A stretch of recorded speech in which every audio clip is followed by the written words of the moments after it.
We're joined in the studio now by Marc Schulman, editor-in-chief at History Central and a Newsweek columnist.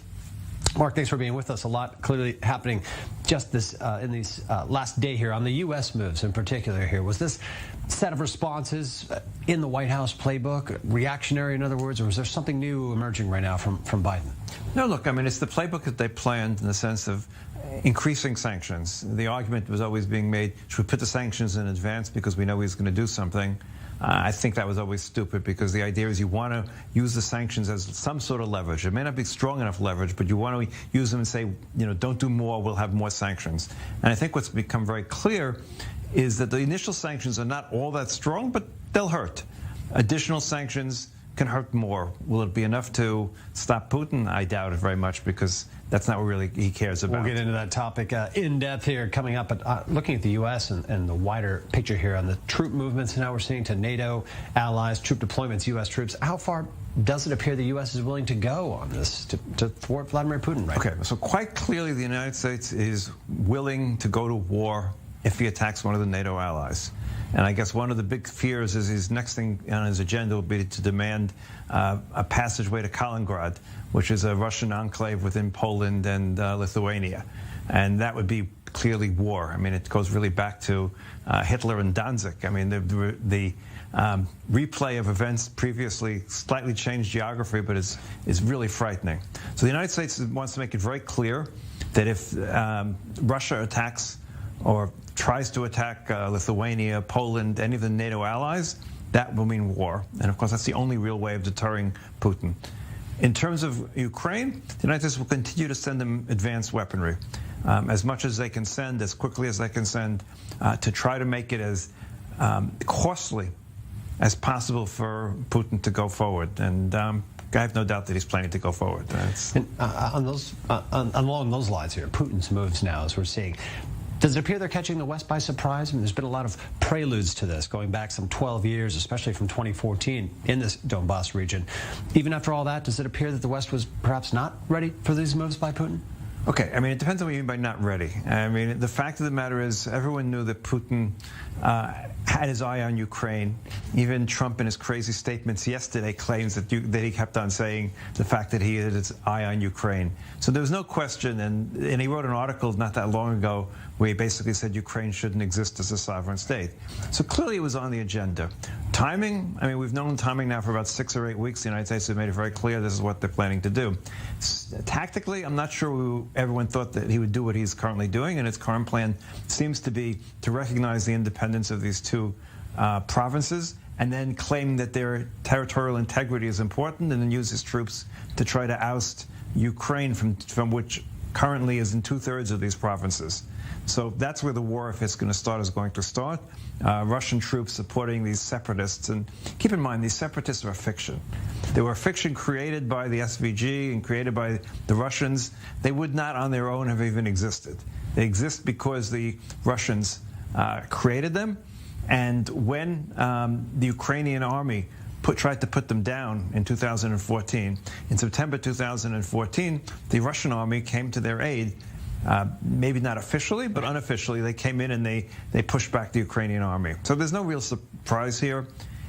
It's in Putin's agenda to dismember Ukraine. That's what he wants to do.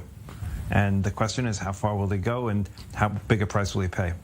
And along those lines, we're seeing pressure now coming from Western Europe or on the Nord Stream 2 pipeline. We have a bit of less than a minute right now, but that also, you think they'll follow through on that threat with Nord Stream 2? Yes, I think so. I think the Europeans are scared out of their minds right now. This is not the sort of thing, this is not Vietnam, this is not Afghanistan, this is not very far. This is on their doorstep. They're scared of a return of a war in Europe. I mean, who could have thought we were talking about war in Europe in 2022? Well, here we are, and we'll be talking more about it when we come back from the break here in just a moment here. Marc Schulman, thanks for being with us. Stay with us. We'll have more on this topic. We are back now for more discussion on the topic. We're joined still by Marc Schulman, editor-in-chief, History Central, and Newsweek columnist. Again, Marc, many analysts, if not most at this point, are saying that there's virtually no chance for sanctions to truly affect Russian actions right now, that this is all a totally expected move. What's your take on what may come out of the sanctions regime? So sanctions are not going to have an immediate impact. There's no question that Putin assumed sanctions. He may not have assumed that the West would be united the way it is. I mean, nothing has been better for NATO than what Putin has done in the last month and a half. It's revived NATO. No one questions now, do we need NATO, yes or no? It clearly is very necessary now. But it won't have an immediate impact. The question is two things. Number one, long term, will it undermine his regime? It's a big question. Will the Russian people who will suffer, will it have any impact? Will he be able to, using his powers, just keep on snuffing up any sort of opposition? We don't know. We don't understand well enough the internals of Russia at this point to say it will or will not have an impact. Number two, in terms of anybody else, everyone else has to know in the world that if you do something aggression like this, you're going to pay a very, very stiff price. And number three, let's keep in mind, look, Iran has been sanctioned for many years. It has not changed their policy. It did bring them to the negotiating table. We can argue whether good, bad, or indifferent agreement, but it brought them to the negotiating table because it hurt them. But Russia is much more integrated in the world economy than Iran ever was. And, in terms of what, iPhones and everything else in Russia, it's very much a Western country in all those sort of ways. So in those ways, sanctions can really hurt. Will they solve anything? No. But short of military action, it's the only card that Western countries have to play. And the amazing thing to me is, look, the fact that the Germans were the first, and they did, for weeks and weeks, pundits were saying, why won't the Germans make it very clear that they're going to end the pipeline deal? And here the first thing they did was end the pipeline deal. And so it made it very clear that we're scared, we do not want to live in this world, and we'll do whatever we can to change your actions. We may not be successful now, but maybe over the medium and long term we can change. And listen, Putin's not a young man. Who knows? What do we know about Russian preparations for this? Clearly, it's being orchestrated by the Kremlin, the situation right now. What do we know about how they've prepared or foresaw this sanctions regime coming in? They did two things over the last, since 2014 when they invaded Crimea, because when they invaded Crimea, it cost them economically tremendously. So what they've done is they've, first of all, built a huge foreign currency reserve. They have $600 billion in foreign currency, which is very large. I mean, Israel only has half that amount, and Israel has a humongous amount compared to most countries in the world, but it gives them quite a buffer. Number two, they did their best to separate their local economy from the dollars.